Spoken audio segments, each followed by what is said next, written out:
Si vous continuez votre bêtise à dire que oh, ça ne nous concerne pas, c'est le combat des autres, on viendra acheter vos villages. Douala était un village. Hein? Yaoundé était un village, non? Voilà ça qu'on achète, non? On viendra acheter jusqu'au fin fond de Ngambé. Jusqu'au fin fond de Ngormapoubi.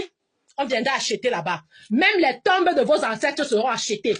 Parce que tous ces terrains-là vont appartenir à l'État. Parce que vous n'étiez pas dans le combat. Ça,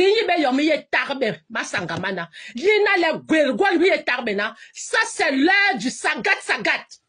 C'est comme ça. Le gouvernement de Yaoundé doit partir.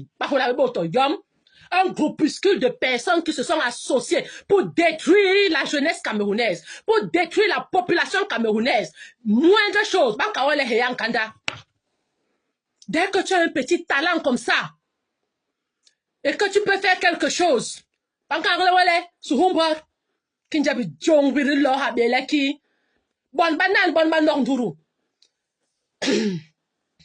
bonne banane.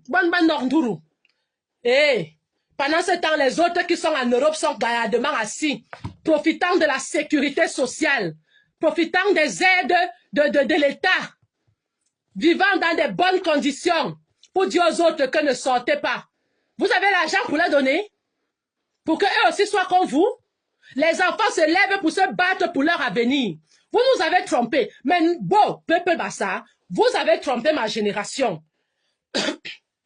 Notre génération de 80 à 90, vous nous avez trompés. Parce que vous nous avez fait croire que c'était le combat des autres. Nous, on ne va pas vous laisser tromper nos petits frères. On ne va pas vous laisser tromper nos neveux, nos nièces, nos enfants. Vous n'allez pas tromper nos enfants.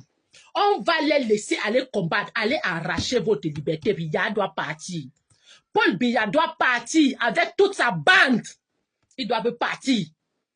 Sortez à 15 heures massivement. Un pays où un enfant ne peut plus rêver.